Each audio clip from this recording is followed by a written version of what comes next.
হাফিজ রুমিদের কবিতার চারণভূমি ইরানে এখন শোনা যায় ৬০০ ক্ষেপণাস্ত্র একসাথে ছোড়ার হুঙ্কার। কিছুদিন আগেই নিজস্ব প্রযুক্তিতে নতুন স্যাটেলাইট ব্যবস্থা তৈরি করে পশ্চিমা বিশ্বকে চমকে দিয়েছিল যে ইরান সপ্তাহের চাকা না করতেই একেবারে নতুন সংযোজন নিয়ে নিজস্ব প্রযুক্তিতে তৈরি রাডার বানিয়ে দেখালো তারা। অর্থাৎ এক বছরেই সামরিক শক্তি ১০ গুণ বাড়ানোর ঘোষণা দেওয়া যে কেবল মুখের কথাই নয়, তারই যেন প্রমাণ দিল ইরানের নিজস্ব পদ্ধতির এই রাডার বানিয়ে, যা কিনা ৪৫০ কিলোমিটার ব্যাসার্ধের দেশীয় ও আন্তর্জাতিক ফ্লাইট পর্যবেক্ষণ করতে সক্ষম। ইরানের স্থানীয় গণমাধ্যম প্রেস টিভি জানিয়েছে, শনিবার MSSR মোড এস নামের এই রাডারটি উদ্বোধনের পরই দক্ষিণ পশ্চিম ইরানের আবাদান বিমানবন্দরে সিস্টেম বসানোর নির্দেশ দেন প্রেসিডেন্ট মাসুদ পেজেশকিয়ান। ইরানের দেশীয় প্রযুক্তি ও কোম্পানিগুলোর সহায়তায় ডিজাইন করা এই রাডারটি আকাশ সীমায় বিমান চলাচল নিয়ন্ত্রণ ব্যবস্থাকে অনেক বেশি শক্তিশালী ও নির্ভরযোগ্য করে তুলবে।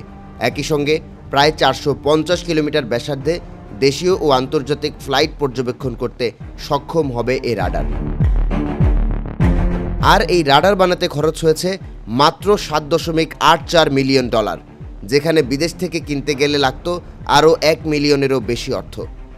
এর মাঝেই লুকিয়ে আছে এক রাষ্ট্রের আত্মবিশ্বাসের গল্প।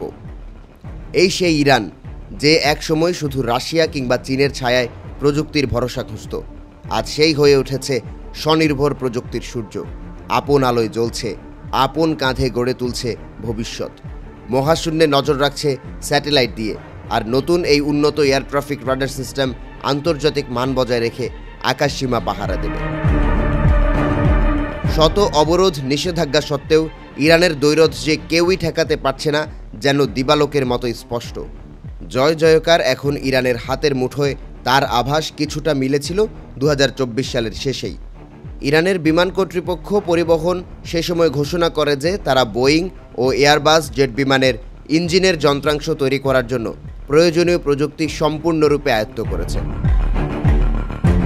আর তাই তো যুক্তরাষ্ট্র ইসরায়েলের কঠোর হুঁশিয়ারি নিষেধাজ্ঞার ভেতরও চোখে চোখ রেখে কথা বলে ইরান।